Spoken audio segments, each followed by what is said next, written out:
Pagkain, ito ang isa sa pangunahing kailangan ng tao para mabuhay. Ikaw, ilang beses ka bang kumakain sa loob ng isang araw? Ano ba ang mga paborito mong pagkain? Minsan ba may gusto kang pagkain? Kung anong masarap na kahit hindi kaya ng budget mo? O kailangan talaga para may ma-post ka lang sa Instagram? Sunod sa uso, kumbaga. Ganyan ngayon ang mga kabataan dito sa Pilipinas. Kailangan mga Instagrammable, yung mga pupuntahang lugar, nakakainan. Pati pagkuha. Kailangan kuha na muna ng litrato bago kainin. Hindi ko sinasabing walang value sa kanilang pera. Ang sa akin, maswerte sila kasi nakakain nila ang mga gusto nilang kainin.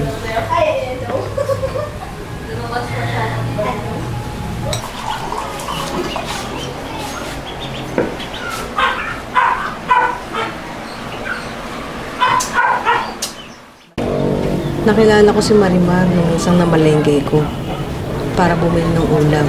Kinalabit niya ako, nanghingi siya ng konting barya. Araw-araw pala nanghingi siya ng barya sa mga tao para may pambili ng pagkain. Siyam silang magkakapatid. Dahil sa hirap ng buhay, ang dalawang kapatid niyang lalaki ay binigay sa lola nila para makapagtapos kahit high school man lang. Kaya naman, 7 silang natira sa piling ng nanay at tatay nila. Bukod dun, ang ate niya ay may asawa na at 2 anak. Sa edad na 16, ay nag-asawa na. Ang asawa niya ay nangangalakal ng mga basura para kumita ng pera. Siya naman nagbabantay sa mga anak nila. Ang isang anak ni Marlene ay may mga sugat. Halos 1 taon na rin daw yung mga sugat na yun. Hindi raw nila napapadoktor kasi wala daw silang pera. Grade 1 lang ang natapos ni Tyson. Isa siyang pagpag-collector. Mahakot siya ng basura sa McDonald's para itapon sa dump site. 2 beses kada linggo lang trabaho niya at kumikita siya ng 200 kada linggo. Si Talia hanggang grade 1 lang din. Dahil sa dami nila, hindi na din siya kayang pag-aralin kaya huminto na siya sa pag-aaral. May tanging nag-aaral na lang sa pamilya ay si Marimar, si Tarzan, si Carlos at si Carla. Sabi ni Nanay Lena, mabilis daw siyang mabuntis kaya naging siyam ang kanyang mga anak. Minsan, naglalabada siya para kumita ng pera. Nanay, gaano kadalas kayo naglalabada? Minsan sa isang beses sa isang buwan. Magkano yung palabas sa inyo? Minsan 100, minsan 120, pamerienda lang yung 20. Ay, ganun. Ganun lang abot sa inyo. Yun ang pinakamababa. Ang trabaho ng asawa ko sa masahe, 150, 200. Hanggang doon lang. Wala lang ano. Ang asawa ko may anak sa labas. Ito. Ngayon, naiintindihan ko na kung bakit si Marimar nanghihingi ng barya sa mga tao. Kasi kulang ang 150 hanggang 200 pesos na kinikita ng tatay niya para mapakain silang lahat.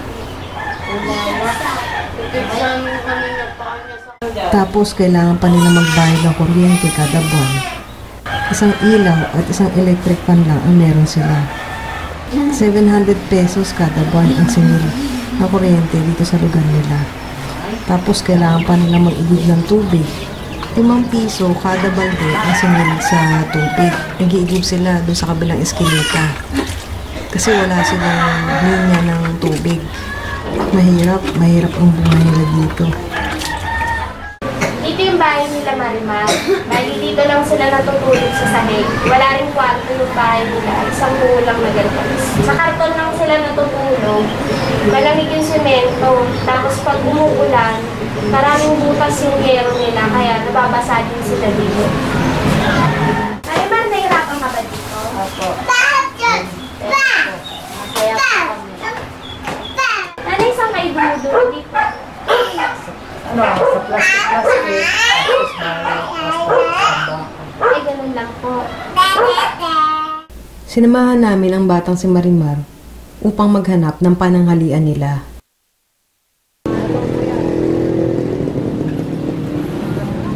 Bukod sa mga barya, humihingi rin pala siya ng mga tirang pagkain para maiuwi sa kanila.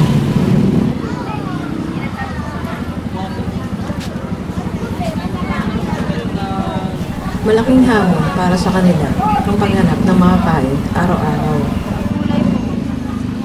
Araw-araw, ginagawa niya to paggagali niya sa eskwelahan.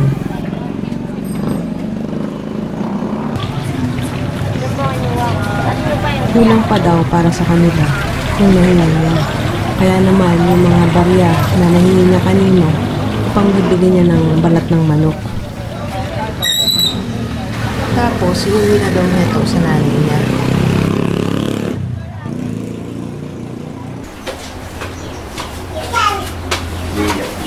Saan galing yan, May? Andera.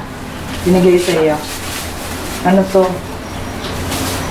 Yung balat sa kain. Ano? Na ginatakan niyo. Nahanap po ako ng pagpag.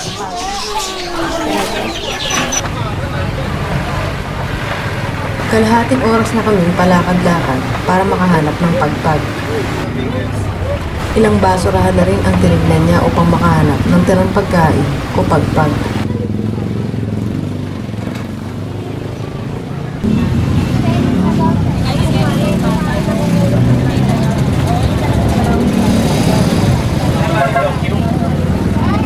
Para siya nakakita ng ginto nung inangat niya ang plastic na may lamang manok. Ito pala ang pagpag na tinatawag. Ang tirang pagkain na tinapon sa basurahan.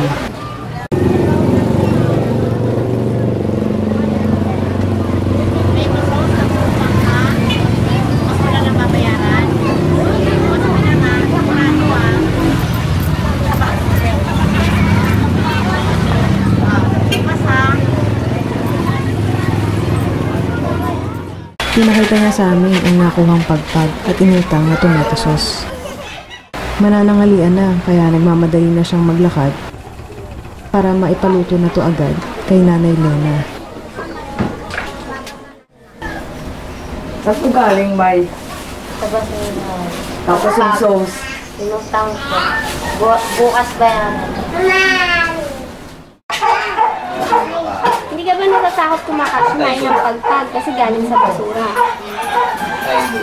Niluto po ng niluluto uli ni nanay mo. Ano na kayo katagal kumakain ng pagpag? Mga 5 taon na po. Simula po nung naghahakot po yung kapatid ko ng mga pagpag sa makbo. Mas ginupin niya dito. Opo. Marami rin naman po.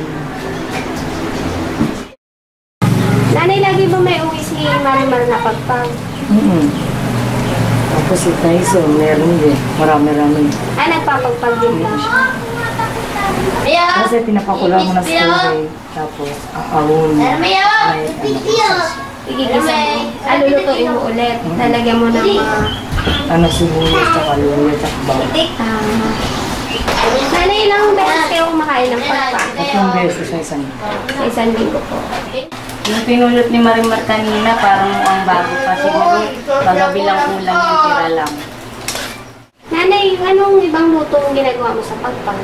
Adobo, isang tinola. Ay, ngayon po, paano nilulutuin? Gigisahin ko, bawang, luya, sibuyas. Saka... Tomato sauce. Tomato sauce. Itong pagpag ang nagsilbing lamang tiyan nila sa loob ng 5 taon dahil sa kahirapan. Iluto man nila ito ulit, ang bakterya ay nandyan pa rin. Ito na yung lutong pagpag. Bali, ito yung ulam nila ngayon tanghalian. Tapos yung binigay kanina kay Marimar na sa karinderya, ulam nila mamayang gabi. Mukhang masarap.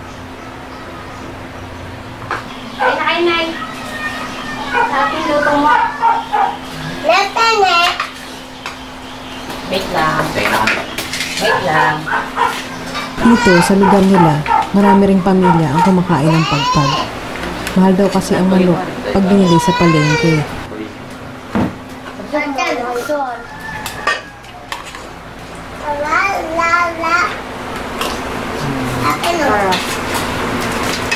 Parang sulit ang hirap at pagod niya sa paghanap ng pagpag.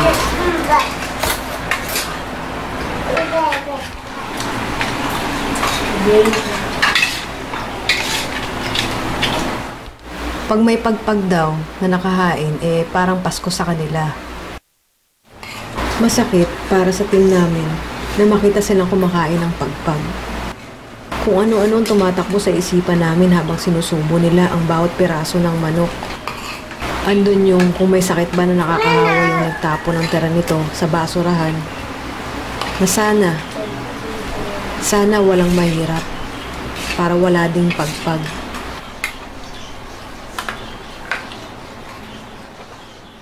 Marimar, hanga ako sa'yo kasi 12 years old ka pa lang, gumagawa ka na ng paraan para magkaroon kayo ng pagkain.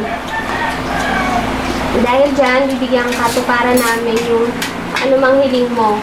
Ano bang wala kayo na gusto mo magkaroon? TV. Gusto mo TV? Ano pa? Pagkain.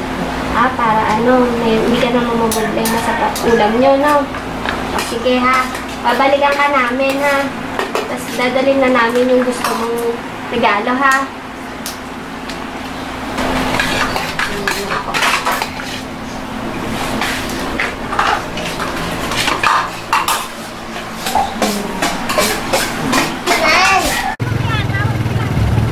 Binili namin agad ang kahilingan ni Marimar.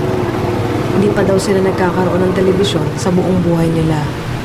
At syempre, namili din kami ng mga pagkain. At naghanda din kami ng munting sorpresa para sa kanila.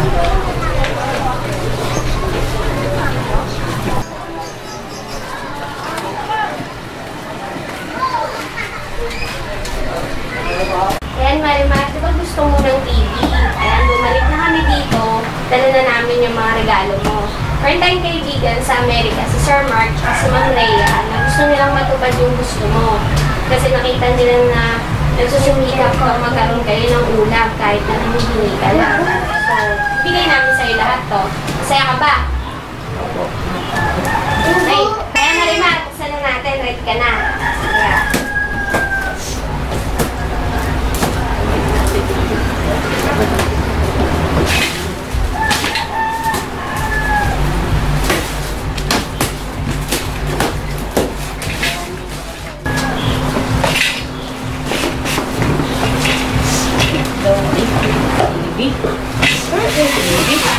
Wow, ganda ng TV.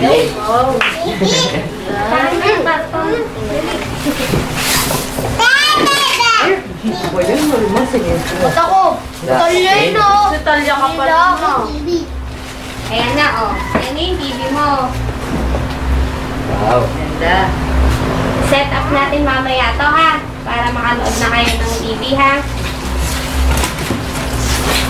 Ayan, may antena din para malinaw yung TV mo mamaya, ha? Meron kang tinapay, tapos mantika, itlog, supal, tapos mga panglagay sa ulam. Tapos, meron ka rin bigas. Yan. Para hindi na problema si nanay sa bigas nyo, ha? Ayan, Marimar, may iba't ibang rin dalata para pang-ulam nyo rin. Tapos, kung tatayo ka ng maliit na tindahan, pwede mo rin siyang gamitin, ha? Madami pang-ulam to. Meron ka rin cereal. Gusto mo ba to? Tapos, may mga tinapay din. Mas gatas para sa mga maliliit sa mga bata. May kape din at cereals ulit. Pwede mong pambaon-baon to, no? Sa school mo, ha? Ayan, dagdag nyo to kung sakasakali gusto nyo mag-tayo ng tindahan, ha? Ito, ha? Masaya ka ba? Ayan, nakasmile ka na. Hindi nila alam na sa labas ng bahay nila ay nagtatayo na si Paul ng munting tindahan nila. Hindi lang yan, meron pang pinaabot si Sir Mark at si Ma'am Rhea para sa'yo, ha? Pandagdag mo sa pangpuhunan o kaya paglalat mo sa school, ha? Ayan. Masaya ka ba?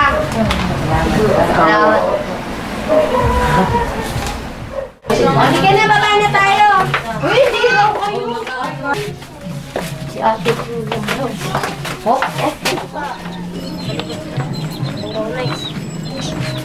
Ayan, Marimar. Sabi natin sa'yo. kasama namin. Masaya ka ba? Ha? Magtitinda ka dito, ha? Tara, punta ka na dito, dito. Ayan, nanay, ha? Para sa inyo po yan, ha? Tulungan niyo si Marimar magtinda, ha? Ayan, itong mga kahon, Marimar, may mga lamang pa. Pagtinda niyo, ha? Sana makatulong sa inyo ito, nanay. Ate, ha? Kayo ng bahala, ha? Promise po mapapalago po namin yung paninda na yan. Sige, sabi niya na. Magpapaalam na rin po kami. Salamat po. Thank you. Salamat rin. Thank you. Ang malaking pamilya kagaya nila Marimar ay may karapatang makaranas ng kaginhawaan sa buhay. Sana sa simpleng telebisyon at munting pangnegosyo ay makaahon na sila sa kahirapan ng buhay at di na sila muli kakain ng kupal. Apa mo yan? Isa na namang pamilya ang natulungan ng team namin. At masaya kaming kakain ng hapunan ngayong araw kasi may napasaya kaming pamilya kagaya nila Marimar. Maging biyaya po sana tayo sa taong lubos na nangangailangan. God bless.